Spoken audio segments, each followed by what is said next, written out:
पिछली बार ही हम लोगों ने जो है वो डिस्कस किया था मोनो हाइब्रिड क्रॉस के बारे में, है ना। अब उससे कुछ जुड़ी हुई टर्म्स हैं, पहले उन्हें समझते हैं फिर आगे बढ़ते हैं।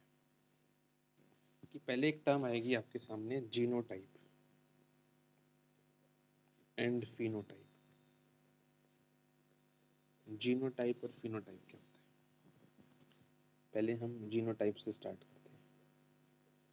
लास्ट टाइम देखा था हमने पिछली क्लास में, जब हम लोगों ने एक टॉल प्लांट का डॉर्फ प्लांट के साथ रिप्रोडक्शन करवाया था मेंडल के मोनो हाइब्रिड क्रॉस में। तो हम देखते हैं कि इन दोनों के गैमेट्स बनेंगे, कैपिटल टी का गैमेट्स बनेंगे कुछ ऐसे, और कुछ ऐसे बनेंगे स्मॉल टी के गैमेट्स। ये लोग कंबाइन करते हैं प्यूनेट स्क्वायर बनाने पे, तो आपके बनते थे ये प्रोजनी। ये प्रोजनी टॉल था। फिर इस प्रोजनी को मैंने सेल्फ क्रॉस करवाया था, इसके गैमेट्स बने थे अलग, और इनको क्रॉस करवाया था प्यूनेट स्क्वायर से। तो 3 बच्चे टॉल थे, ये टॉल था, ये भी टॉल था, ये भी टॉल था, और ये डॉफ निकला था, है ना। ऐसे हमने पिछली क्लास में मोनो हाइब्रिड क्रॉस देखा था। अब इसमें जीनोटाइप क्या है, ये भी टॉल है, ये भी टॉल है, ये भी टॉल है, ये डॉर्फ है। किसी भी ऑर्गेनिज्म की बॉडी में जो जीन्स का रिप्रेजेंटेशन होता है, कि जीन्स कैसे उसकी बॉडी में अरेंज है, वो जीनोटाइप कहलाता है। और उसी ऑर्गेनिज्म का जो फिजिकल अपीयरेंस है, दिख कैसा रहा है, जैसे ये टॉल है, ये टॉल है, ये टॉल है, ये छोटा है, फिजिकल अपीयरेंस बाहर से देखने पे दिख कैसे रहे हो, वो कहलाता है आपका phenotype. Physical appearance, P for physical appearance, P for phenotype, G for genes, G for genotype. तो जीन्स का अरेंजमेंट कहलाता है जीनोटाइप, और फिजिकल अपीयरेंस कहलाता है फिनोटाइप। ये आप डिफाइन कर सकते हैं। तो क्या होता है genotype? Genotype represents the genetic composition of an organism।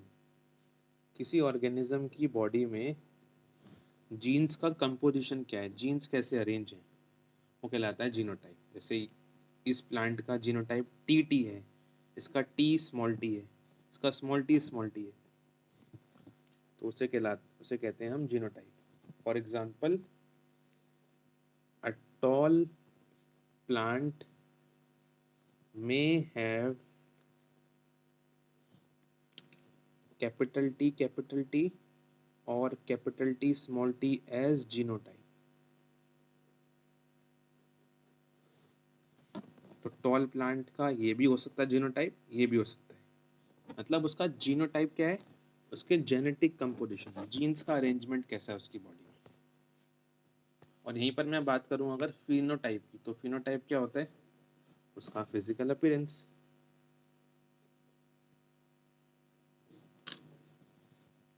Phenotype represents the physical appearance of an organism, कि वो दिख कैसा रहा है भाई सामने से। फॉर एग्जाम्पल, कैपिटल टी वाला प्लांट या कैपिटल टी स्मॉल टी वाला प्लांट टॉल होगा। For example, plant having capital T और capital T small T shows tall phenotype. तो वो दिख टॉल रहा है ना, तो वो उसका फिनोटाइप है। फिर हम लोग लास्ट टाइम डिस्कस कर रहे थे डोमिनेंट ट्रेट और रिसेसिव ट्रेट, थोड़ा उसको और समझते हैं। ट्रेट क्या होते हैं, मैंने बताया था हमारी बॉडी में जो कैरेक्टर्स होते हैं। तो डोमिनेंट ट्रेट क्या होता है, याद करो, मैंने आपको अभी ये क्रॉस भी दोबारा समझाया था कि जब हमारी बॉडी में टॉल, और जब भी मतलब मटर के प्लांट में, पी प्लांट में टॉल और डॉर्फ प्लांट रिप्रोड्यूस करते हैं, तो उनके ऐसे जीन्स बनते हैं, उनके सॉरी गैमेट्स बनते हैं, वो गैमेट्स कंबाइन करके F1 प्रोजनी बनाते हैं। अब यहाँ ध्यान दो जरा, इस F1 प्रोजनी के पास कैपिटल टी जीन भी था, स्मॉल टी भी था, बट यहाँ पर दादागिरी किसकी शो हुई? कैपिटल टी वाले की। स्मॉल टी वाला कुछ नहीं कर पाया। मतलब दादागिरी का मतलब है कैपिटल टी वाले ने अपना इफेक्ट शो करा ना, टॉल कर दिया। कैपिटल टी टॉल के लिए रिस्पॉन्सिबल था, स्मॉल टी डॉर्फ के लिए। तो कैपिटल टी यहाँ पर एक डोमिनेंट कैरेक्टर शो कर रहा है। तो डोमिनेंट ट्रेट क्या होता है? डोमिनेंट ट्रेट वो ट्रेट होता है जो अपना अपीयरेंस, अपनी प्रेजेंस शो करता है even in the presence of alternative trait. Small T trait भी था, बट कैपिटल टी ने अपना इफेक्ट शो कर दिया। तो वो ट्रेट जो अपना अपीयरेंस शो करेगा in the presence of alternative trait. Capital T के सामने स्मॉल टी भी था, बट कैपिटल टी ने अपनी ही चलाई। इसे बोलेंगे डोमिनेंट ट्रेट। क्या होता है डोमिनेंट ट्रेट? वो trait which shows it's appearance in the presence of even in the बल्कि लिखते हैं आप, which shows its appearance even in the presence of some other alternative trait। ठीक है, तो उसे बोलेंगे is known as dominant trait. उसे हम डोमिनेंट ट्रेट के नाम से जानेंगे। फॉर एग्जाम्पल, इसका एग्जाम्पल क्या होगा आपके सामने?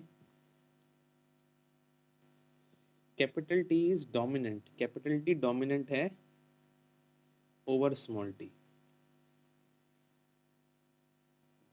अब रिसेसिव ट्रेट क्या होता है आपका, वो भी समझते हैं। देखिए, रिसेसिव ट्रेट होता है वो ट्रेट जो अपना प्रेजेंस तभी शो करता है जब उसका साथी उसके साथ हो। मतलब स्मॉल टी एक रिसेसिव ट्रेट है, ये अपना अपीयरेंस कब शो करेगा? जब इसके पड़ोस में इसके साथ इसके जैसा दिखने वाला ही जीन प्रेजेंट हो।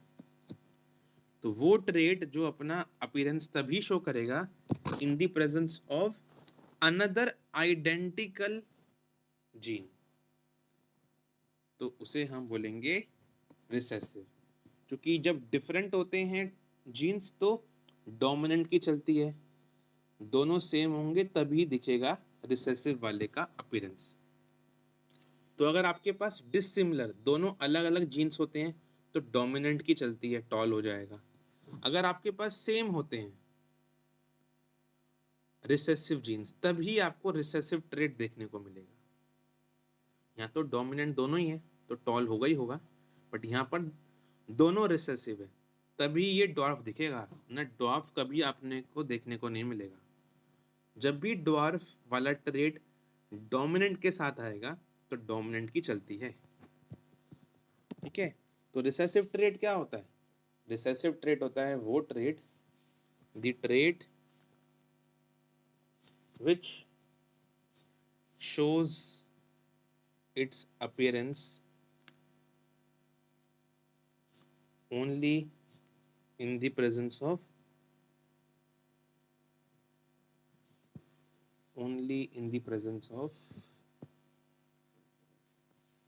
another identical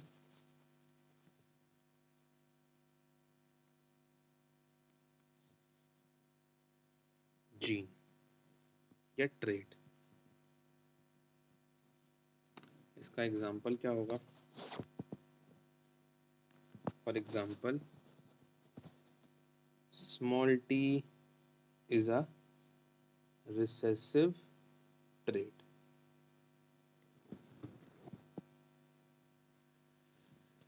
तो लास्ट टाइम हमने पढ़ लिया था मोनो हाइब्रिड क्रॉस के बारे में, आज हम डिस्कस करते हैं डाई हाइब्रिड क्रॉस के बारे में। डाई हाइब्रिड क्रॉस बोलो इसको, या हेडिंग लिखो inheritance of 2 gene. Last time पढ़ा था इनहेरिटेंस ऑफ 1 जीन, आज देख रहे हैं 2 जीन। देखिए इनहेरिटेंस ऑफ 2 जीन या डाई हाइब्रिड क्रॉस इंपॉर्टेंट है, ये पूछ लेते हैं एग्जाम में, समझते हैं जरा। जैसे मेंडल ने मोनो हाइब्रिड क्रॉस किया था वैसे ही उसने डाई हाइब्रिड क्रॉस किया था। पहले डाई हाइब्रिड क्रॉस होता क्या है? व्हेन 2 प्लांट्स आर रिप्रोड्यूस्ड या 2 ऑर्गेनिज्म, प्लांट्स बोलो ऑर्गेनिज्म बोलो, when 2 plants या organism are reproduced considering only 2 genes at a time, it is called dihybrid cross या inheritance of 2 gene। कि अगर आप 2 प्लांट्स के बीच में रिप्रोडक्शन करवा रहे हो और 2 जीन्स कंसीडर कर रहे हो एक टाइम पे, इसे डाई हाइब्रिड क्रॉस के नाम से हम जानते हैं। ठीक है, तो समझते हैं इसको क्या है ये। Round seed with yellow colour, Mendel साहब ने round seed with yellow colour choose किया था। मतलब मटर, आप देखा होगा ना आपने, जो मटर होती है, जो पी होती है, उसकी सीड राउंड होती है कुछ कुछ, या कुछ पिचकी पिचकी सी होती हैं। राउंड एक डोमिनेंट कैरेक्टर होता है और उसका कलर अगर येलो हो तो वो भी एक डोमिनेंट कैरेक्टर होता है। उसको मेंडल साहब ने रिप्रोड्यूस करवाया था एक wrinkled seed with green colour के साथ। अगर एक पिचकी हुई सीड हो और उसका कलर ग्रीन हो तो वो होता है आपका रिसेसिव कैरेक्टर। तो इन दोनों की मेंडल ने करवाई थी रिप्रोडक्शन। ये डाई हाइब्रिड क्रॉस बन रहा है, क्यों? देखो, क्योंकि राउंड डोमिनेंट है रिंकल्ड पे। देखो सीड 2 तरह की होती है, राउंड सीड या रिंकल्ड सीड। राउंड रिंकल्ड पे डोमिनेंट है, तो मैंने बताया था जो डोमिनेंट होता है उसके फर्स्ट लेटर को हम जीन की फॉर्म में यूज करते हैं। तो कैपिटल आर राउंड सीड का जीन है, और रिंकल्ड के लिए हम डब्ल्यू नहीं यूज करेंगे, स्मॉल आर यूज करेंगे। ऐसे ही येलो कलर डोमिनेंट है ग्रीन कलर पे, तो येलो का फर्स्ट लेटर कैपिटल वाई ले लेंगे हम लोग डोमिनेंट के लिए, और ग्रीन नहीं लेंगे, येलो का स्मॉल वर्जन लेंगे जीन्स के लिए। तो देखो ना, 1 और 2, 1 और 2, 2 हो गए ना हमारे पास जीन्स या ट्रेट, इसलिए इसको बोल रहे हैं डाई हाइब्रिड क्रॉस। तो हम इन दोनों पेरेंट्स का रिप्रोडक्शन करवा रहे हैं। हाँ तो ठीक है भाई, जब भी हम रिप्रोडक्शन करवाते हैं तो हमारा फर्स्ट स्टेप क्या होता है? गैमीट्स फॉर्म करना। पहले हम गैमीट्स फॉर्म करेंगे। गैमीट्स हमेशा आधे होते हैं। अब कैसे आधे होंगे? ये 2 जीन हैं आपके पास राउंड सीड की, इन्हें आधा कर दो, एक आर अलग कर दे, एक आर अलग कर दो। ऐसे ये 2 वाई हैं, इन्हें भी आधा कर दो, एक वाई यहाँ ले आओ, एक वाई यहाँ ले आओ। तो ये आपके बन गए गैमीट्स इस जीन के। ऐसे यहाँ देखो, ये 2 आ रहे हैं, एक आर को अलग कर दो, एक को अलग कर दो, इन 2 वाई को भी अलग कर दो। तो ये हो गए आपके इनके भी गैमीट्स। अब क्या करना है? आपको ड्रॉ करना है पीनट स्क्वायर। तो आप बनाएंगे पीनट स्क्वायर। कितने होंगे बॉक्सेस? 2 गैमिट्स यहाँ, 2 गैमिट्स यहाँ, तो 2 इंटू 2 होता है 4। तो 4 बॉक्स दिखा देंगे। कुछ गैमिट्स यहाँ दिखा दो, कुछ यहाँ दिखा दो, कुछ यहाँ दिखा दो, कुछ यहाँ दिखा दो।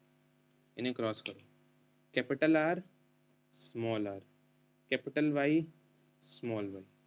ऐसे इसको देखो, capital R small R, capital Y small Y. ऐसे यहाँ पर capital R small R, capital Y small Y, और यहाँ भी कुछ ऐसे ही होगा। आप ध्यान से देखो, सारे के सारे बच्चों के पास एक ही तरह का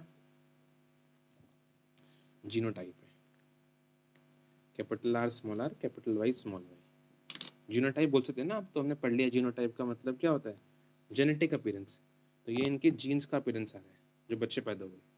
जो बच्चे पैदा हुए उन्हें हम बोलेंगे F1 जनरेशन। मैंने पढ़ाया था पिछली क्लास में, उसे बोलते हैं फीलियल वन या फर्स्ट फीलियल जनरेशन। तो पहले बच्चे पैदा हुए F1 जनरेशन में, वो सारे के सारे इस जीनोटाइप को कैरी कर रहे हैं। तो ये कैसे हैं? मैंने बताया आपको, राउंड डोमिनेंट है रिंकल पे, तो इन बच्चों के पास राउंड सीड होंगी और इनके पास कलर कैसा होगा सीड्स का? विद येलो कलर, है ना। तो ये आपके F1 जनरेशन हो जाएगी। तो राउंड और round seed with yellow colour का आपने रिंकल्ड विद ग्रीन कलर के साथ रिप्रोडक्शन करवाया गैमीट्स फॉर्म करके। तो F1 जनरेशन में सभी के पास round seed with yellow colour था। अब क्या करते हैं हम हर बारी F2 जनरेशन का रिप्रोडक्शन करवाएंगे, मतलब F2 जनरेशन बनवाएंगे। कैसे बनवाएंगे? जो अभी आपके F1 जनरेशन थी उसी का आप लोग करवा देंगे सेल्फ क्रॉस। तो ये अब आपके पेरेंट्स बन गए, जो बच्चे थे अभी आपके ये बन गए पेरेंट्स। गैमीट्स फॉर्म करनी है। अब गैमीट्स यहाँ थोड़ा इंटरेस्टिंग तरीके से फॉर्म होती है। कैसे फॉर्म होती है ज़रा समझते हैं। एक लॉ होता है आपका, लॉ ऑफ इंडिपेंडेंट असॉर्टमेंट, जो आपको पढ़ना है वो समझते हैं क्या है। उस लॉ के थ्रू ही यहाँ पर गैमीट्स बनेंगे। लॉ ऑफ इंडिपेंडेंट असॉर्टमेंट लिखवा भी दूंगा, पहले समझते हैं क्या होता है। लॉ ऑफ इंडिपेंडेंट असॉर्टमेंट कहता है कि अगर आपके पास एक डाई हाइब्रिड हेट्रोजाइगस ऑर्गेनिज्म है, देखिए दो तरह के होते हैं ऑर्गेनिज्म, होमोजाइगस और हेट्रोजाइगस। क्या होता है मतलब होमो का और हेट्रो का? होमो मतलब होता है सेम, टर्म है एक होमोजाइगस। एक टर्म होती है हेट्रोजाइगस। क्या मतलब है? होमो का मतलब होता है सेम, हेट्रो का मतलब होता है different. Same genes, different genes. इसको देखो, उसके सारे जीन्स एक जैसे हैं, R same, Y same, R same, Y same. यहाँ ऐसा है, कैपिटल आर अलग, ये अलग, ये अलग और ये अलग। तो ये आपके हेट्रोजाइगस ऑर्गेनिज्म है जिनके सारे जीन्स डिफरेंट हैं। तो जब भी कोई डाई हाइब्रिड है ना, ये इसके दो जीन्स हैं, एक आर वाली एक वाई वाली। जब भी कोई डाई हाइब्रिड हेट्रोजाइगस ऑर्गेनिज्म अपने गैमीट्स बनाता है, तो मेंडल साहब कहते थे कि यहाँ पर एक लॉ ऑफ इंडिपेंडेंट असॉर्टमेंट लगता है। वो क्या होता है? According to the law of independent assortment, जब भी आपको गैमीट्स फॉर्म करने होते हैं तो पहले सभी जीन्स को अलग कर दो, आर अलग कर दो, वाई अलग कर दो। सॉरी, आर अलग कर दिया आपने और वाई अलग कर दिए, और हम इनको इंडिपेंडेंटली कंबाइन करो। लॉ का नाम है ना लॉ ऑफ इंडिपेंडेंट असॉर्टमेंट। आप नाम को एक्सपेंड करो। इंडिपेंडेंट का मतलब है सभी जीन्स को अलग कर दो, इंडिपेंडेंट कर दो। असॉर्टमेंट का मतलब होता है कंबाइन करो। कैसे कंबाइन करो? यहाँ बनाओ Punnett square, capital R small R अलग, कैपिटल वाई स्मॉल वाई अलग, इन्हें कंबाइन करो। Capital R capital Y, capital R small R capital Y, small R small Y. तो यहाँ पर इस ऑर्गेनिज्म के चार बनेंगे gametes, capital R capital Y, capital R small R capital Y और स्मॉल आर स्मॉल वाई। ये है लॉ ऑफ इंडिपेंडेंट असॉर्टमेंट। क्या है? In a heterozygous die hybrid organism during gamete formation all the genes will separate and will combine independently, अलग होके फिर combine करेंगे। इसे लॉ ऑफ इंडिपेंडेंट असॉर्टमेंट कहते हैं। ऐसे यहाँ पर होगा, इन सबको अलग कर दोगे और फिर क्या करोगे? यूनिट स्क्वायर बनाओगे और law of independent assortment use करोगे। Capital R capital Y, capital R small Y, small R capital Y, small R small Y. ये capital R small Y, small R capital Y, small R small Y. तो यहाँ पर भी 4 बनेंगे आपके gametes. अब gametes बनने के बाद आप क्या करेंगे, इनको कंबाइन करके F2 जनरेशन फॉर्म करेंगे। अब जरा ध्यान दो, कितने बच्चे बनेंगे यहाँ पर? अब 4 यहाँ पर, 4 यहाँ पर गैमेट्स हैं, तो कितना हो गया? 16। तो आप बनाइए पीनट स्क्वायर जिसमें 16 बॉक्सेस हों।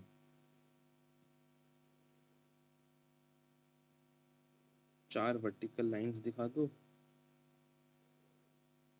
और 4 हॉरिजॉन्टल दिखा दो।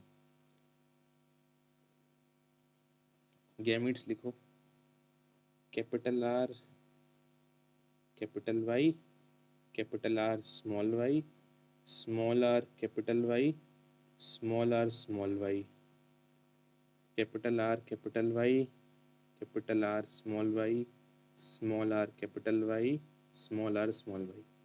कंबाइन करते हैं जी, इन्हें कंबाइन किया मैंने, capital R capital Y capital Y.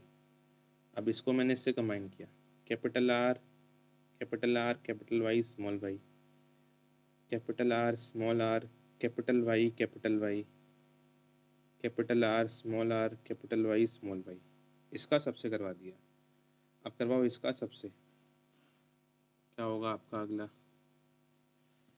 Capital R capital Y small Y, capital R small Y small Y, capital R small R capital Y small Y. पहले कैपिटल लिखना है, बाद में स्मॉल लिखना है। तो मैंने कैपिटल आर लिखा, बाद में स्मॉल आर लिखा, फिर कैपिटल वाई लिखा, फिर स्मॉल वाई। पहले कैपिटल आएंगे, बाद में आते हैं स्मॉल लेटर्स। यहाँ क्या होगा? कैपिटल आर स्मॉल आर, दोनों छोटे वाई हैं तो स्मॉल वाई स्मॉल वाई। अब करवाओ इसको इससे रिप्रोड्यूस। तो कैपिटल आर पहले आएगा, बाद में small R, capital Y capital Y. अगला देखो, capital R capital Y small Y, small R capital Y small R capital Y small Y. और आखिरी में देख लो, इसको इससे करवाओ, capital R capital Y small Y, capital R small Y small Y, small R capital Y small Y, और अंत में small R small Y small Y. ये आपके 16 प्रोजनी ऐसे बन जाएंगे। अब यहाँ पर ना जीनोटाइप रेशो निकालना बहुत डिफिकल्ट है, तो वो निकाल नहीं सकते हम लोग। यहाँ पर हम लोग ना फिनोटाइपिक रेशो निकालते हैं। अच्छा, मैंने आपको पिछली क्लास में भी ना जो करवाया था मोनो हाइब्रिड क्रॉस, वहाँ पर भी नहीं बताया था ना फिनोटाइपिक और जीनोटाइपिक रेशो, वो बता दूंगा अभी मैं। पहले मैं यहाँ पर ना क्या करता हूँ, फिनोटाइपिक रेशो निकालता हूँ। फिनोटाइपिक रेशो क्या होता है? Physical appearance. देखो, यहाँ 4 तरह के बच्चे बन रहे हैं, अगर आप ध्यान से देखोगे तो फिनोटाइपिक रेशो के लिए कैसे बन रहे हैं? Round seed with yellow colour वाले, round seed with yellow colour.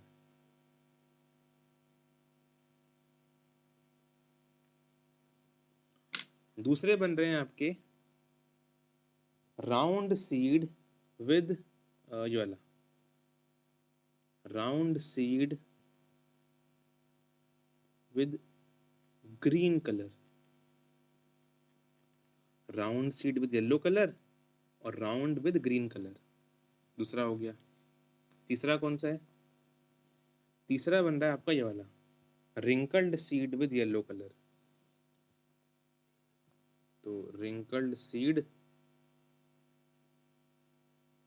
With yellow colour. और आखिरी में आपको मिल रहा है सिर्फ एक रिंकल्ड सीड वाला, wrinkled seed with green colour. अब जरा काउंटिंग करते हैं। टोटल हमारे पास 16 बच्चे हैं। यहाँ पर काउंटिंग करते हैं कि round seed with yellow colour कितने हैं। Round seed with yellow colour 1 2 3 4, 5 6 7 8, ये 8 लगातार, सॉरी 8 नहीं नहीं है, सॉरी सॉरी, 1 2 3 4, ये 4 हैं जो कि राउंड हैं और कैपिटल वाई मतलब येलो है इनके पास। फिर पांचवा ये हो गया, ये नहीं है, ये राउंड विद ग्रीन है। 5 6 ये, देन 7 ये और 8 ये, और एक और होगा हमारे पास ये 9। तो हमारे पास 9 होते हैं round seed with yellow colour. Round के लिए कैपिटल आर होना चाहिए और येलो के लिए कैपिटल वाई होना चाहिए कम से कम एक। अब आते हैं round seed with green colour. Round के लिए आपको कैपिटल आर चाहिए, ग्रीन के लिए डबल वाई चाहिए। तो देखो, ये देखो पहला राउंड विद ग्रीन, फिर ये देखो राउंड विद ग्रीन, 2 हो गए, और तीसरा कोई है, तीसरा हो जाएगा आपका ये वाला, तो राउंड विद ग्रीन भी हो गए। रिंकल्ड विद ग्रीन कब होंगे आपके, जब आपके पास येलो, रिंकल्ड विद येलो कब होंगे, रिंकल्ड के लिए आपको कैपिटल स्मॉलर चाहिए और एटलीस्ट 1 कैपिटल वाई चाहिए। तो ऐसा कोई है, डब देखो ये रहा, 1 फिर 2, 2 हो गए यहाँ पर, और 3 हो गए, ये तीनों पड़ोस में। और एक मैंने बताया आपको wrinkled with yellow with green colour, तो 9:3:1 आएगा। गिन भी देख सकते हो, 9 + 3 12, 15 और 1 16, 16 है आपकी। हमेशा ध्यान रखना, हमेशा फिनोटाइपिक रेशो 9:3:1 का आता है, कोई भी डाई हाइब्रिड क्रॉस कर लेना। फिनोटाइपिक रेशो, जीनोटाइपिक रेशो नहीं निकाल सकते हम, क्योंकि बहुत सारे अलग अलग यहाँ पर जीनोटाइप्स बन रहे हैं। तो ये आपका होता है डाई हाइब्रिड क्रॉस। इसमें एक इम्पॉर्टेंट टर्म थी लॉ ऑफ इंडिपेंडेंट असॉर्टमेंट, वो लिख लेते हैं। तो लॉ ऑफ इंडिपेंडेंट असॉर्टमेंट जो भी देखा था उसको एक बार लिख लेते हैं।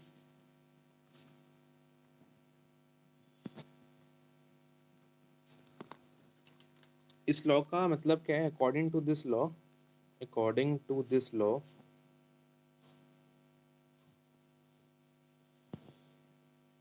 when two pairs of trait are combined in a hybrid organism, then segregation of one pair, then segregation of one pair of trait या character is independent of other pair of trait, trait या character। देखिए समझते हैं दोबारा से इसको, क्या है लॉ ऑफ इंडिपेंडेंट असॉर्टमेंट, दोबारा देख लो। मैंने आपको दिखाया था ना अभी कि जब हमारे पास एक डाई हाइब्रिड हेट्रोजाइगस ऑर्गेनिज्म था, इसके पास कम से कम 2 पेयर ऑफ डिफरेंट जीन्स थे, तो क्या हुआ था, जब उन्हें गैमीट फॉर्म करने थे उस ऑर्गेनिज्म को, तो उसके हमने क्या किए थे, जीन्स को पहले सबको अलग कर दिया था, इंडिपेंडेंटली अलग कर दिया था। अलग करने को बोलते हैं सेग्रीगेट कर दिया था। हमने जब एक डाई हाइब्रिड ऑर्गेनिज्म को अपने गैमीट्स फॉर्म करने थे, तो हमने पहले उसके जीन्स को सेग्रीगेट किया, अलग कर दिया, और फिर उनको हमने इंडिपेंडेंटली कंबाइन करवाया। तो ये होता है लॉ ऑफ इंडिपेंडेंट असॉर्टमेंट। ठीक है, जो आपका ध्यान रखिएगा, लॉ ऑफ इंडिपेंडेंट असॉर्टमेंट सिर्फ डाई हाइब्रिड क्रॉस में ही एप्लीकेबल है, मोनो हाइब्रिड में नहीं एप्लीकेबल। आगे बढ़ते हैं। अब इस चैप्टर में हम डिस्कस करते हैं सेक्स डिटर्मिनेशन। भाई होता क्या है कि ना, जब भी हेडिंग लिख लो, एक्सप्लेन या प्रोसेस ऑफ सेक्स डिटर्मिनेशन।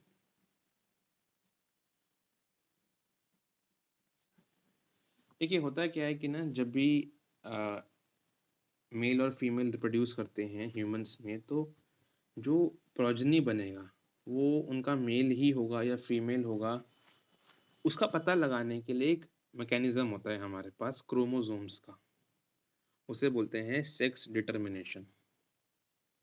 एक साइंटिस्ट थे आपके, हैंकिंग साइंटिस्ट थे, जिन्होंने 1891 में इस मैकेनिज्म को डिस्कवर किया था। तो हम उसी को देख रहे हैं अभी। पहले डिफाइन करते हैं फिर समझते हैं। The mechanism that establish sex of a child as it is born is known as sex determination। वो मैकेनिज्म जो किसी बच्चे का सेक्स बताएगा, जब बच्चा पैदा होता है तो उसे बोलते हैं सेक्स डिटर्मिनेशन। ह्यूमंस में ये जो है वो क्रोमोसोम्स के थ्रू होता है। In humans the chromosome received by parents determine this mechanism। इस मैकेनिज्म को, इस प्रोसेस को जो बच्चा क्रोमोसोम अपने पेरेंट्स से प्राप्त कर रहा है वो डिटरमाइन करवाएगा। क्रोमोसोम्स कैसे होता है ये ज़रा समझते हैं। एक प्रोसेस क्या होता है कि ना, जब मेल और जब एक मेल फादर और जब एक फीमेल मदर रिप्रोड्यूस करते हैं तो उनकी बॉडी में गैमीट्स बनेंगे, क्योंकि मैंने बताया जब भी रिप्रोडक्शन होता है, अभी देखा भी था हमने मेंडल के एक्सपेरिमेंट्स में भी, जब भी रिप्रोडक्शन होता है चाहे प्लांट हो चाहे एनिमल्स हो, वो गैमीट्स फॉर्म करते हैं। वैसे तो ह्यूमंस के पास 46 क्रोमोसोम होते हैं, 23 पेयर। हमारी बॉडी के हर सेल में 46 क्रोमोसोम होते हैं, बट सेक्स डिटर्मिनेशन के लिए 2 क्रोमोसोम्स ही काफ़ी होते हैं। मेल के पास एक एक्स और एक वाई होता है और फीमेल के पास दोनों ही एक्स होते हैं। तब डिफरेंस आएगा वाई का। जिसके पास वाई आ गया वो मेल बन जाता है, जिसके पास एक्स आ गया वो फीमेल बन जाता है। बस यही है और कुछ नहीं है। ठीक है, अब ज़रा समझते हैं। ये दोनों आपके रिप्रोड्यूस कर रहे हैं तो पहले गैमीट्स बनेंगे आपके। तो गैमीट्स कैसे बनते हैं? इनको अलग करके, दोनों क्रोमोसोम्स या जीन्स को अलग कर दो। मैंने बताया था क्रोमोसोम जीन्स एक ही बात होती है, तो मैंने क्रोमोसोम बोल रहा हूँ, उन्हें जीन भी कह सकता हूँ। दोनों को अलग कर दिया, ऐसे इन दोनों को अलग कर दिया। अब क्या होगा, यहाँ पर हमें ड्रॉ करना होगा peanut square.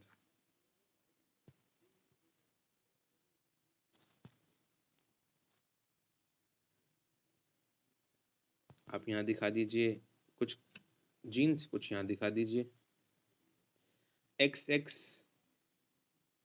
X X X Y.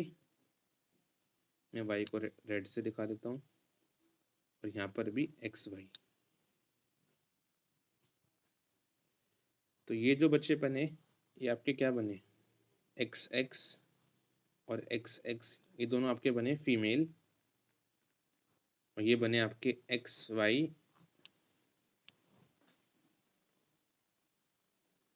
Mail. तो इसका मतलब क्या है कि फादर की बॉडी में से जो वाई क्रोमोसोम जिसके पास जाएगा वो बनेगा मेल, और अगर फादर के पास से एक्स क्रोमोसोम आया तो वो बन जाएंगे फीमेल। दैट मीन्स ह्यूमंस में चाइल्ड का सेक्स डिटरमाइन करने का काम फादर करते हैं, नॉट फीमेल। बट हमको लगता था कि फीमेल करते हैं, है ना। तो ऐसे क्वेश्चन बन जाते हैं एग्जाम्स में। वो पूछ लेते हैं कि भाई in human society the female is generally blame for producing the female child, the mother is blame. कि ह्यूमंस में माँ को बोलते हैं कि उनकी वजह से फीमेल चाइल्ड बनती हैं, जबकि ऐसा नहीं होता। वो पूछेंगे जस्टिफाई करिए क्या ये सही है, तो आप बताएंगे नहीं, क्रॉस दिखा के भाई ये तो फादर की बॉडी में कौन सा आया क्रोमोसोम वो डिटरमाइन करता है। अगर फादर के पास से वाई आ रहा है तो वो बनेंगे मेल, और फादर ने एक्स दिया, क्योंकि मदर तो हमेशा एक्स क्रोमोसोम ही दे रही हैं। आप देख रहे हो यहाँ पर हमेशा एक्स तो मदर दे ही रही हैं अपने, तो फादर हैं जो वाई दे देंगे, उस हिसाब से बनेगा बच्चा। एक और चीज, क्योंकि आपने देखा इस क्रॉस में क्या हो रहा है, इन पेरेंट्स ने 4 बच्चे पैदा करे, इसमें से 2 हैं फीमेल 2 हैं मेल, क्योंकि ये पॉसिबिलिटी होती है कि कभी वाई आ जाए या कभी एक्स आ जाए फादर की तरफ से। तो इसीलिए ह्यूमन पॉपुलेशन में 50% प्रोबेबिलिटी होती है कि फीमेल भी पैदा हो सकती हैं और मेल भी। तो प्रोबेबिलिटी मेल और फीमेल चाइल्ड के पैदा होने की 50-50% होती है। ऐसे आप कर सकते हैं इसको। तो आप एक स्टार पॉइंट लिख सकते हैं जो पीछे हमने क्वेश्चन देखा कि that is the sex of a child is largely determined by male। Bracket में लिखिए father, the child which will receive Y chromosome from father will become male, whereas child that receive X chromosome from father will be female। तो mother तो हमेशा neutral रहती हैं, वो x chromosome ही देंगी। वो फादर का होता है कि वो कौन सा क्रोमोसोम दे रहे हैं। फादर ने एक्स दिया तो बनेगा फीमेल, वाई दिया तो मेल बनेगा। ऐसे होता है ह्यूमंस में ये प्रोसेस। एक क्वेश्चन और देख लो आप लोग। क्वेश्चन है how do traits gets expressed in an organism. देखिए अभी हम इतनी देर से कह रहे हैं कि ट्रेड्स ट्रेड्स ट्रेड्स, ये ट्रेड्स आते कैसे हैं। जैसे हमने बताया था कि पी प्लांट में क्या होता है, पी प्लांट में कैपिटल टी जीन आ गए तो वो बच्चा हो जाएगा टॉल। पी प्लांट में स्मॉल टी आए तो ड्वार्फ हो जाएगा वो पी प्लांट। ऐसे ही अभी हमने देखा कि ह्यूमंस में अगर आते हैं एक्स वाई क्रोमोसोम्स या जीन्स तो बच्चे का ट्रेट हो जाएगा, वो बन जाएगा मेल। एक्स एक्स पे बन जाएगा बच्चे का ट्रेट फीमेल। तो ये ट्रेट्स आते कैसे हैं हमारी बॉडी में। जीन्स तो हम अपने पेरेंट्स से ऑब्टेन कर लेते हैं रिप्रोडक्शन के समय, बट उस जीन्स की वजह से हमारी बॉडी में ट्रेट कैसे होता है। मान लो आपकी बॉडी में पेरेंट्स की वजह से टॉल हाइट का जीन आ गया, तो आप लंबे होगे कैसे, ट्रेट एक्सप्रेस होगा कैसे आपकी बॉडी में।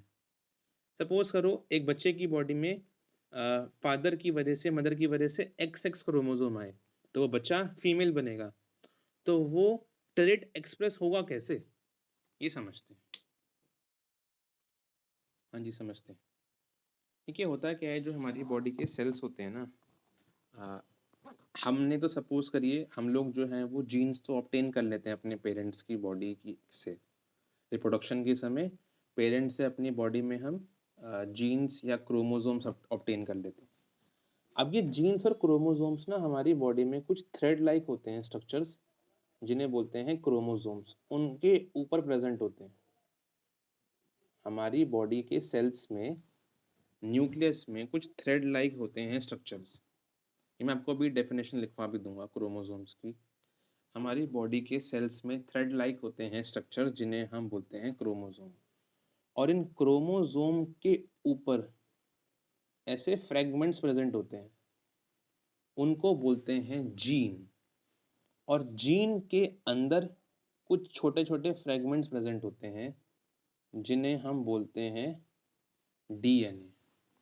तो क्रोमोसोम के ऊपर आपको मिलेगा जीन प्रेजेंट, और जीन के अंदर होता है फ्रेगमेंट डीएनए। हमारी बॉडी में क्या होता है, ये डीएनए और जीन जो होते हैं ना, हमारी बॉडी में आने के बाद ये लोग कुछ प्रोटीन्स और कुछ हार्मोन्स पैदा करते हैं, प्रोटीन्स और हार्मोन्स पैदा करते हैं। और इन प्रोटीन्स और हार्मोन्स को बनाने के लिए हमारी बॉडी में कुछ एंजाइम्स रिस्पॉन्सिबल होती हैं। जितनी एफिशिएंट ये हमारी बॉडी में एंजाइम्स होती हैं, उतनी एफिशिएंटली हमारी बॉडी में ये प्रोटीन्स बनते हैं। जितना एफिशिएंट हमारी बॉडी में ये प्रोटीन बनेगा, और उस हिसाब से हमारी बॉडी का ये कैरेक्टर या ट्रेट डिटरमाइन करते हैं। जितना एफिशिएंटली प्रोटीन बनता है, उस हिसाब से हमारी बॉडी में ये ट्रेट आते हैं। तो सपोज करिए हमारी बॉडी में कोई जीन आई, पेरेंट्स की बॉडी से डॉर्फ हाइट की, छोटी हाइट की, स्मॉल टी जीन आई, तो ये क्या करवाएगी जीन? ये जीन एंजाइम से उस तरह का प्रोटीन बनवाएगी, तो हमारी बॉडी उस प्रोटीन की वजह से छोटी रहेगी। अगर हमारी बॉडी में आया टॉल हाइट का जीन, तो क्या करवाएगी ये जो है टॉल हाइट वाली जीन एंजाइम से ऐसा प्रोटीन बनवाएगी जो हमें टॉल कर देगी। तो हमारी बॉडी में ट्रेड्स एक्सप्रेस होते हैं depending upon the type of protein form. जितना एफिशिएंट हमारी बॉडी में कोई प्रोटीन बनेगा जीन्स और डीएनए की वजह से, उस तरह से हमारी बॉडी जो है वो हो जाती है। तो ऐसे ट्रेड शो होंगे। Answer, the cellular DNA in the cell is the information source for making proteins। हमारी बॉडी में डीएनए होता है जो प्रोटीन्स बनवाता है। The amount of protein form depends upon the enzyme efficiency। If the enzyme present in the body makes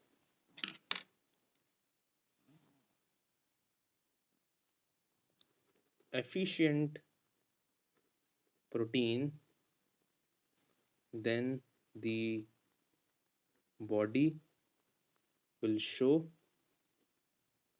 a particular trait या character। For example,